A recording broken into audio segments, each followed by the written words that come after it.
It all started on a quiet Sunday afternoon, the kind where the air feels heavy with memories and everything moves just a little slower. My cousins and I had gathered at Grandma's house, one of those old, creaky places where every floorboard has a story and every dusty corner hides a forgotten secret. After lunch, someone suggested we explore the attic, a part of the house none of us had dared go in for years. Grandma just chuckled and waved us on, like she knew something we didn't. The moment we pulled down the attic ladder, we were hit with that musty smell of time-old books, worn-out boxes, and something else we couldn't quite place.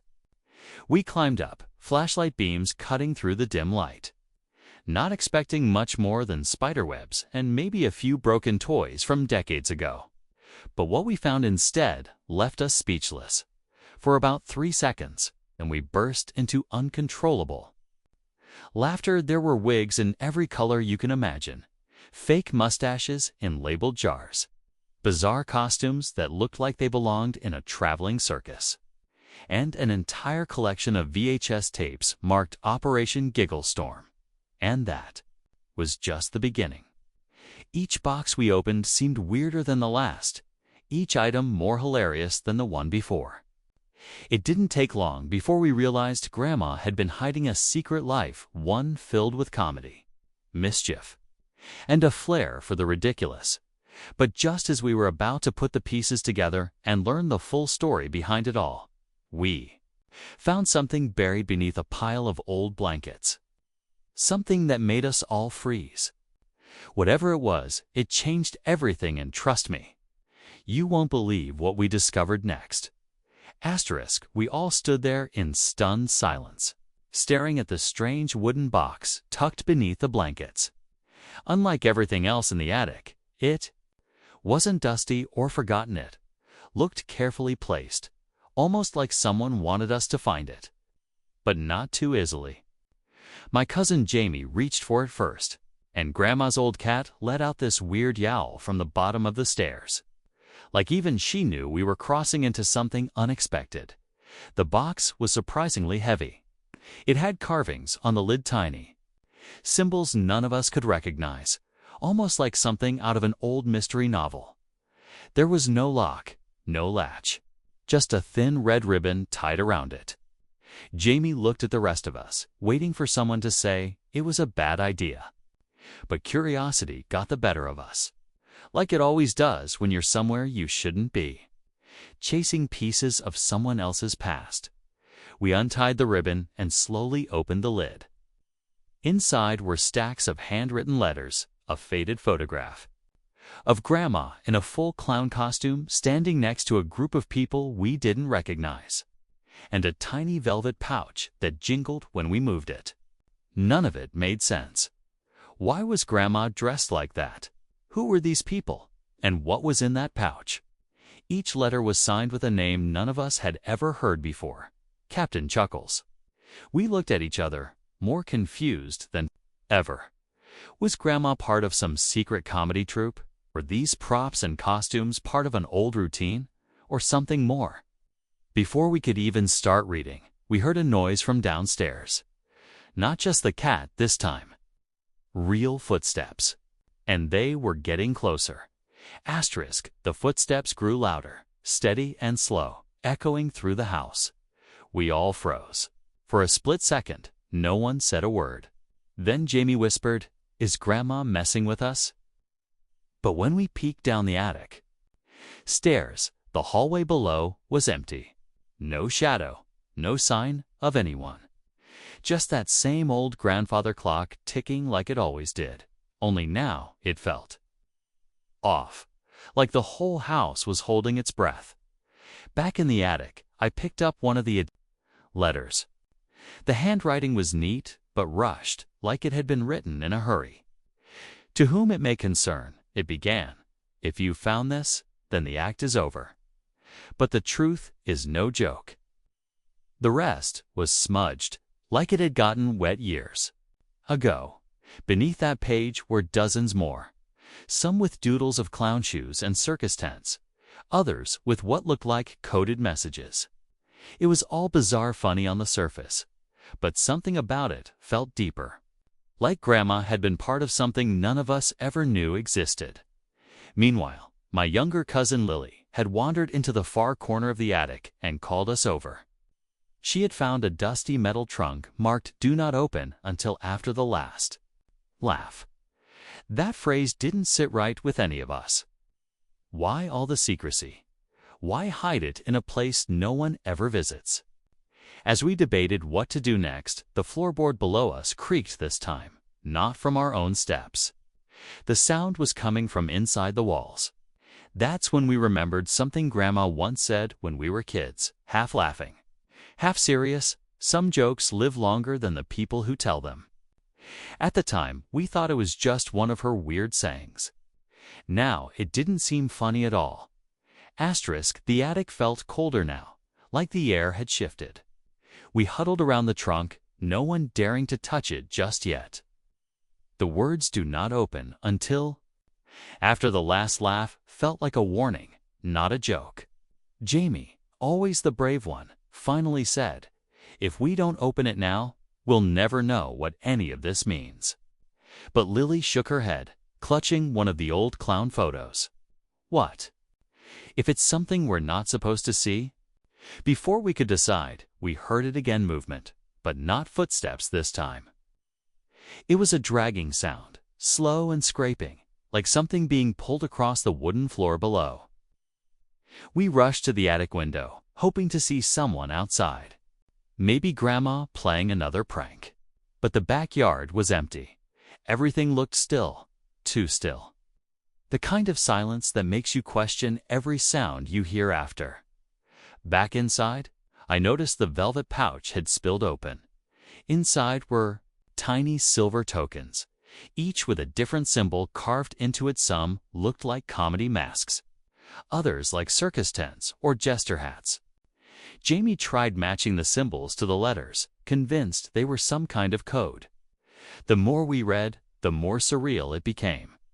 There were hints about a traveling group called the Midnight Giggle Society, secret performances, coded locations, and a final act that never happened. And, in every mention of it, Grandma's old nickname kept popping up, the Queen of Punchlines. That's when the attic light flickered. Once, then went out completely. We stood in pitch-black, heartbeats pounding in sync.